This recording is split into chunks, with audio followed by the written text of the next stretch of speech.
we were explaining, right, 3 different types of control charts. One where most of the control chart is showing a process which is in good statistical control. Then at some time it starts to go out of control. There are 1 or 2 points which are outside.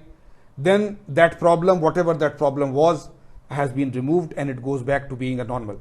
As an example, this is an example from a workshop like a lathe machine or a milling machine or a grinding machine, where the tool was not changed on the proper time, but as soon as the tool was changed and a new sharp tool is brought back into operation, the process is in control. In the second example, all the values are near the upper control limit, which means that the whole process is out of control and there is a permanent problem. Either the tool is bad or the dimensions are set wrongly or some other reason, and nobody is taking care of it, so all the production is in the bad region. In the bottom one, the process is going in good quality control, good statistical control, until something bad starts to happen, and then it goes out, and once it goes outside of the upper limit, then nobody takes care, nobody notices. So for some time the process completely goes out of control. And as we said, that if you are in a petroleum industry, there would be different types of reasons. If you are in a chemical industry, there would be different types of reasons. If you are in a production company like extrusion and forging, there will be different types of reasons. If it is a machine shop, then it will be different types of reasons. I will give you a real example from China or Japan, I don't remember. It was a dressmaking company, right? Hundreds of women are tailoring dresses each day, and it is a big international company, and their quality is very good. After some time, they start to have some problems in the quality, and they try to fix this, they try to fix this.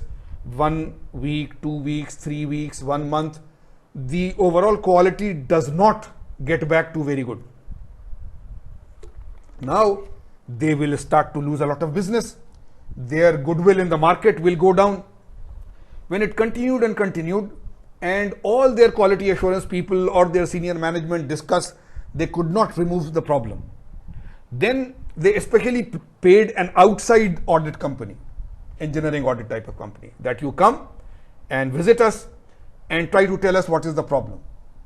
So a big team of this company comes, big team, small team, 2 people, 3 people, whatever, but they have this huge reputation in the market that they find out the problems.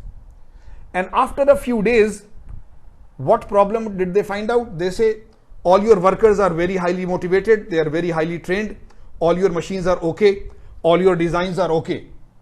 What has happened? The lighting in your factory, the bulbs, their quality has gone down, the lighting quality has gone down. So these women cannot see as clearly as they could earlier.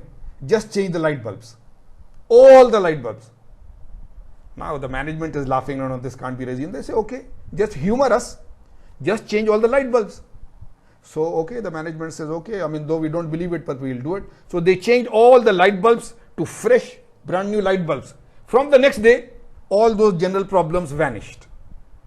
So you see, sometimes this thinking out of the box, that normal reasons, the ability, the expertise of the worker, the design, the machines, the tools, so many things are there. But you see, there could be very different reasons also. Here this is an old picture from an old book, because the book that we are now reading and so on is old one. Now it is much more modernized. But what it is saying is real-time statistical process control, real time. So forget about all this. What they are saying is that all the measurements and so on are automated sort of, or even if the inspectors are doing it physically, they immediately enter it online. So either automated inspection devices are there, go no-go gauges are automated, or robots are doing it, or the people are immediately entering the values.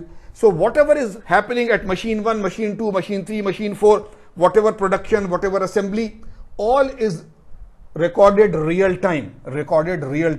So it can be now shared by all quality inspectors, by all quality assurance people, by all the managers, by all the planning people. So in companies where it is all automated, then it is called real-time statistical process control, and SPC is statistical process control. So if the real-time data is there, then programs can be written, then other things can be done to further automate it and to find the problems and to draw the control charts automatically and so forth, right? So remember the words like total quality management and other things, and quality assurance, and differentiate between quality assurance and quality control and so on. The best slide, right, in the chapter, you always want this slide, right? Chapter 4 is ended. We told you in the beginning that this is a very strange chapter. This is not a manufacturing chapter directly. It is not telling you any manufacturing technique. It is a post-manufacturing, as I told you. You have done casting, now you do these things. You have done machining, now you do these things. You have done forging or extrusion, now you do these things. What do? You study the surface roughness, surface finish, and so forth. You study the dimensions, you study the tolerances, you do non-destructive examination. All these things you do. You produce parts and tell these are good, these are bad, these will pass, these will not pass. So all these are done after you do the actual production. So in the book, right, in the book therefore Kalpak Jian, the first chapter was introduction, very good. Chapter 2 and chapter 3 are about material properties and so on. So that belongs to a material science course, which we have done earlier, so we left that. Chapter 4 is this general chapter. So in my scheme, this general chapter should come later on. That is why we in our scheme went to chapter 5 first, which was casting, all the different methods of casting. So at least you know one full area of manufacturing very well. And once you know that we have produced castings of different quality, now we can do chapter 4. So this was the chapter. Hopefully you have gained quite a bit by it. Again, I keep on telling you that in any first course, we cannot give you all the details, right? So we give you a lot of necessary details. We introduce the chapters and so on. We give you a lot of details about some major aspects and some calculations. Some others, whenever you end up in a particular industry, you will go through a 1 week, 2 week, 1 month training program and so on. So that will be focused only on that single industry, right? 1 or 2 metals, 1 or 2 products and so on. And because you have a full engineering background, therefore it will be very easy for you to adapt. So thanks a lot for being with us, and we will inshallah see you next time. And please go through the lectures and revise before you see me next. Thank you. Ma salama.